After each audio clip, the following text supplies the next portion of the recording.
Hallo, Stefan Krebs vom Mosel Hotel Sonnenuhr in Wehlen. Wir gehen jetzt in die Küche und kochen was zusammen. Kommt da einfach mal mit. So, dann kläre ich euch mal auf, was wir heute zusammen kochen. Das sind Mehlklöße mit Zwiebelspeckschmelze und Apfelmus dazu. Warum wir das kochen ist, weil ich als Kind das meine Lieblingsspeise war. Das passt auch ganz gut in den Herbst, die Hochsaison an der Mosel, passt so einen schönen Wein dazu. Und als quasi Dip dazu haben wir Apfelmus. Den kochen wir mit Apfelsaft hier aus der Wehlener Streuobstwiesen. Und dann legen wir los. So, wir fangen an mit dem Apfelschälen, Kerngehäuse raus. Und bevor wir damit anfangen, müssen wir erstmal ein bisschen Limette ins Wasser tun, wo gleich die Äpfel reinkommen, weil die sehr schnell braun werden. Die tun wir schon mal damit rein. Wir haben hier Präbirnäpfel, die sind so süß-säuerlich. Das ist für das Apfelmus eigentlich so ganz gut. Wer so ein Kerngehäuse-Ausstecher hat, für den geht das hier so ein bisschen schneller. Ansonsten kann man das natürlich auch mit dem kleinen Messerchen rausnehmen, ne?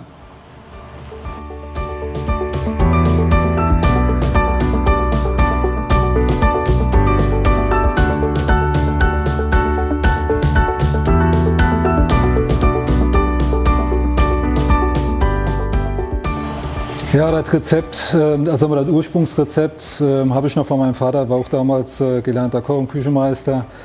Ist ein fränkisches Rezept, also jetzt kein klassisches Mosel-Rezept. Ich habe das ein bisschen abgeleitet, also ich mache noch ein bisschen Muskat dabei, was jetzt nicht mit drin steht. Mache auch weniger Milch mit rein, weil ich lieber gerne ein bisschen fester habe. Viele haben die Mehlklöße auch als Beilage für den Schweinsbraten. Wir machen sie jetzt so quasi als Hauptgericht, auch mit Apfelmus dabei. Das ist jetzt auch kein klassisches Gericht mit Apfelmus. Aber ja, früher, Oma hat es halt ganz gerne noch gemacht, gell? Und da gab es halt Apfelmus dazu. Ne?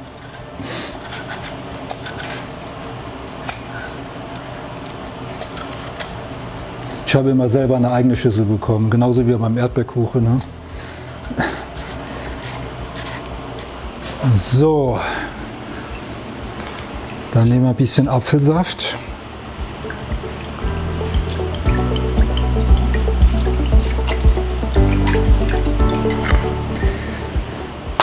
Und dann die Äpfel.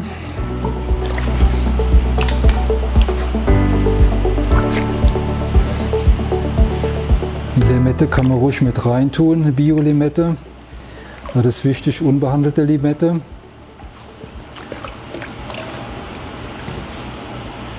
Nachher natürlich wieder rausnehmen. Dann haben wir noch eine Vanilleschote, das tut sich ganz gut. Komm raus. Bei der Vanilleschote, das ist halt eine teure Angelegenheit. Ne?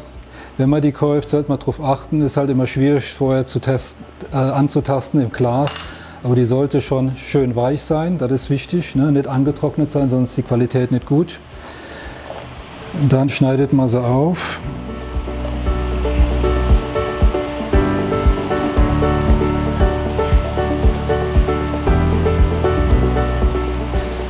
Holt die Vanille raus. Das ist ja der teure dabei. Tut sie in den Topf rein.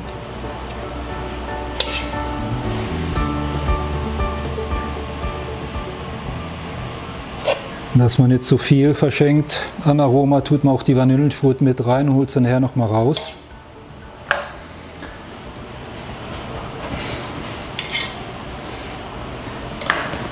Am Anfang kann man schon mal ein bisschen Zucker dabei tun, nachher noch mal entsprechend mehr, wenn man das will und noch mal testet oder abschmeckt. Ein bisschen Zimt.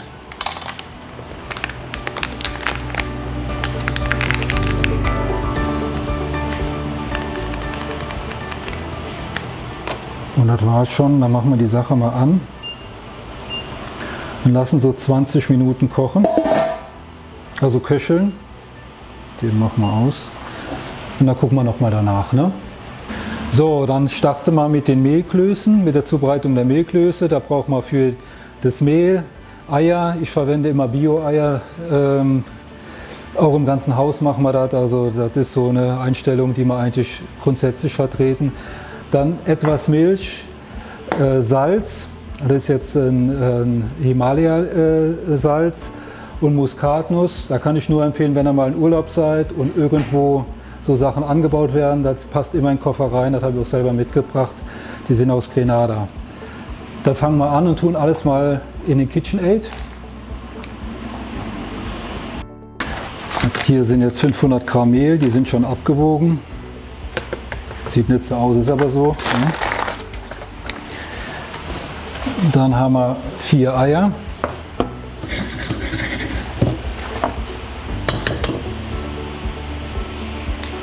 Eins, 2, 3,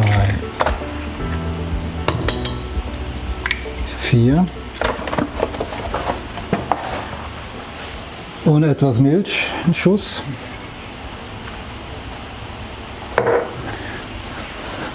Und dann lassen wir das KitchenAid mal ein bisschen Arbeit machen. Früher hat man das natürlich alles mit Hand gemacht, bis man dicke Arme hatte. Ne? Heute macht das Maschinchen.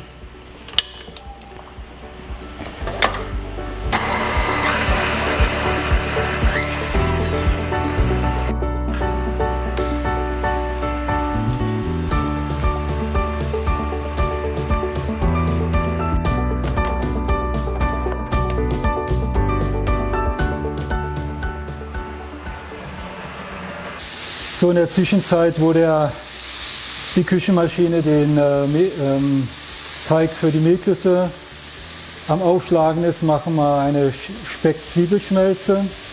Dafür lassen wir zuerst den Speck ein bisschen ausgehen. Das heißt, das Fett aus dem Speck tritt ein bisschen aus. Dazu kann man anbraten. Man braucht also hier auch kein Fett dazu. Das passiert ja von ganz alleine. Dann brauchen wir noch Zwiebelchen dazu. Die gehackten Kräuter, das ist jetzt Petersilie, normale Blattpetersilie und Schnittlauch braucht man ja ganz zum Schluss, die kommen mit den Mehlklößen darüber. Und ein bisschen Rahm, das mache ich halt ganz gern dabei, das rundet das noch ein bisschen ab nachher.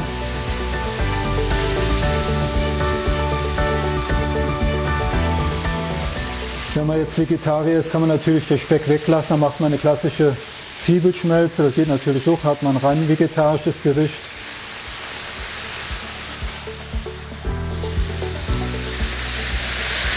Dann kommen die Zwiebelchen mit dabei.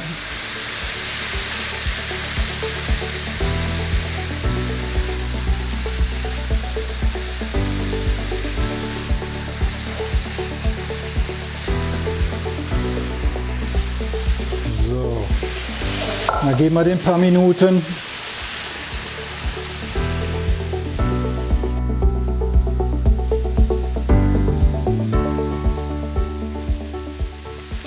Dann mache ich gerne noch einen Schluck Sahne dazu und mache das nachher noch ein bisschen, wie sagen die im Fernsehen, immer schlotziger. Gell? Dann kann man das auch schon zur Seite stellen, das gibt man nachher schön über die Mehlklöße dann drüber. Zur Küche oder zum allgemeinen Trend, was sich so in der Küche getan hat, ist halt, es gibt halt in der Profiküche sehr viele neue Geräte. Da hinten steht ein Packkutscher zum Beispiel, das sind Sachen, die gab es früher nicht. Da kannst du Eis à la Minute machen, das heißt, wenn der Gast bestellt, kann ich dann Eis produzieren mit, was gefroren ist. Das sind also Sachen, die sich hinter den Kulissen geändert hat. Aber vorne hat sich halt ganz klar getan, dass TK-Gemüse und TK-Kroketten oder Macke-Kartoffeln, das sind Sachen, die es früher auf der Karte überall gab, die gibt es nicht mehr. Heute will der Gast frisch haben, hat auch ein Anrecht drauf und er ist auch bereit, mehr zu bezahlen. Wir probieren natürlich bei uns, wir kochen halt nur Vorbestellung, soweit ist möglich, die Sachen hier von der Region herzubekommen. Das ist aber an der Mosel halt nicht überall möglich. Wir haben jetzt keine klassische Landwirtschaft, aber wo es halt geht, machen wir das und gucken halt, dass wir Bioware bekommen. Ne? Und da ist der Gast auch ganz glücklich mit und bezahlt dann auch gern der Mehrpreis, der dafür auch genommen werden muss. Ne? Dann spannen wir die Knethaken mal aus. Und gucken mal, was die Mehlklöße sagen. Machen wir es mal hier rüber.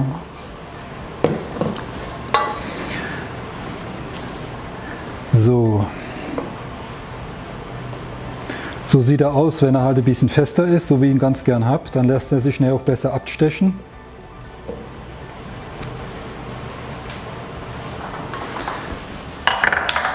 Dann machen wir jetzt halt das Salz noch dazu.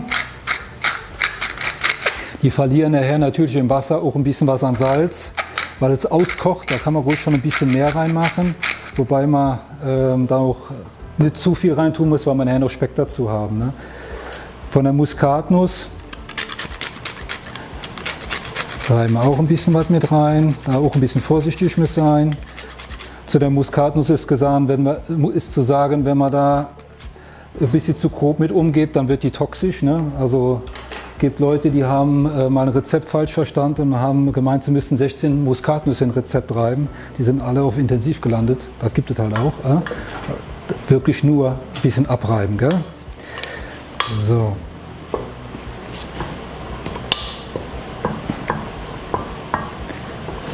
Und dann könnte man den direkt verarbeiten, wenn man das will.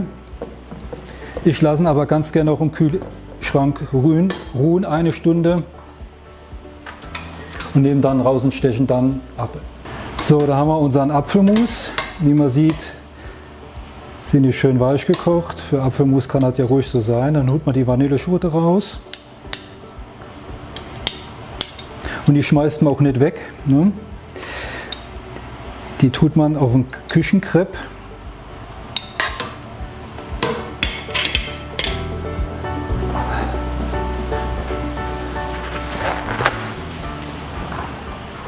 Legt sie zur Seite, lässt sie ein bisschen antrocknen über Nacht und morgen tut man die in Zucker rein. Ja? Dann hat man Vanillezucker. In also ein normales Einmachsglas Zucker rein, ein bisschen durchschütteln und dann hat man ja ein wunderbares Vanillezucker. Auch selbst das hat man dann nochmal verarbeitet. Wir reden ja hier auch über ein sehr teures Produkt. Ne? Dann noch die Limette raus.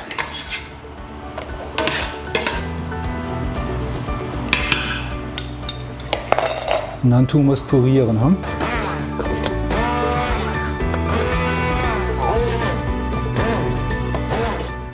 Dann kann man auch ruhig ein bisschen gröber lassen. Ich mache das jetzt trotzdem noch mal, ein bisschen pürieren.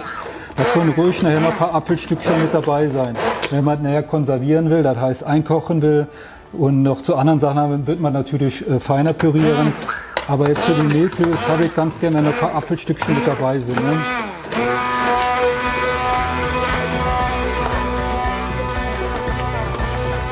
So, dann ist auch der Zeitpunkt zu gucken, ob der Zuckergehalt genug ist oder ob noch nachgezuckert werden muss, ist aber so okay. Ich würde sagen, sogar sehr gut. Also ich lasse für die Mehlklöße so, wenn ihr es einkocht zu Hause oder beziehungsweise haltbar machen wollt, würdet ihr feiner pürieren. Wenn man zu was anderes näher essen will, ist es manchmal nicht so angenehm, wenn man größere Stücke mit dran hat. Dann einfach ein Glas rein, dann hält sich das auch je nachdem auch schon über 2-3 Monate. Gell? Und das ist jetzt unsere Basis für die Mehlklöße. So, jetzt haben wir das gemacht wie im Fernseher auch. Ne? Hier ist der, den wir eben aufgeschlagen haben. Der tun wir jetzt noch im Kühlschrank. Ich lasse den immer ganz gern 1 Stunde noch ruhen, damit die Eier noch ein bisschen aufgehen. Und so sieht er dann aus, wenn er nachher rauskommt aus dem Kühlschrank. Und den stechen wir jetzt ab. Nach oben rein. Abstechen heißt, wir tun den hier in eine Brühe rein. Das hier ist jetzt eine ganz normale Gemüsebrühe. Da haben wir auch schon Mehlklöße heute schon mal drin gekocht. Das macht also da gar nichts. Und es empfiehlt sich immer kurz reinzutauchen, weil dann geht der Teig auch wieder schneller vom Löffel ab. Da muss man sich auch nicht an groß was halten hier. Also an Klöße, wo man immer denkt, die müssen rund und alle die gleiche Form haben, die können hier ruhig schon wild durcheinander sein. Ne? Das muss jetzt auch nicht kochen wie Wäsche, sondern halt so schön immer am Siedepunkt.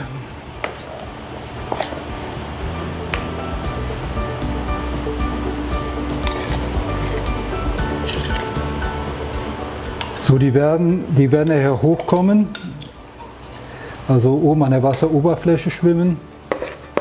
Dann würde ich sie noch 5 Minuten weiter ziehen lassen. und dann kann man sie rausholen. Mit dem Garpunkt kann ja hier nichts passieren. Wir reden ja hier nicht über Medium und solche Sachen. Also die können nicht übergaren, sie können auch nicht zerfallen eigentlich.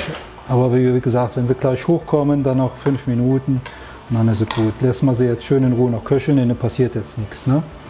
Dann etwas Butterschmalz in die Pfanne. Und dann kann man die Mehlklöße schon direkt aus dem Topf hier mit einsetzen.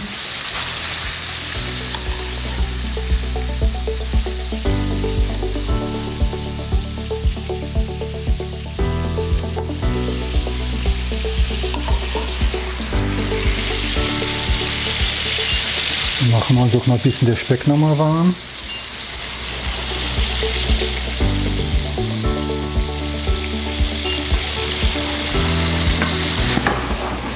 Dann werden sie noch ein bisschen schön kross an der Seite gleich.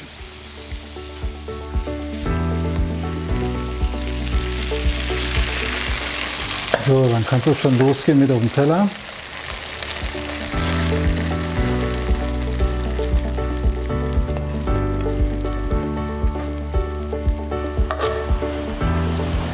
Dann die Speckschmelze noch drüber.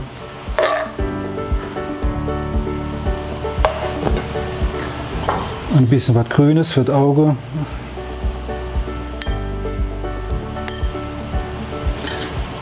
dann haben wir noch den groben Apfelmus. Den können wir auch direkt aus dem Topf drauf machen.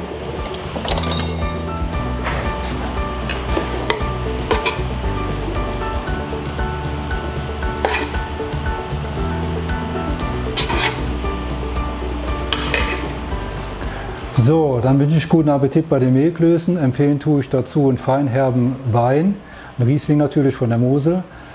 Das Rezept findet ihr auf meinem Blog unter moselhotelsonnenuhr.de.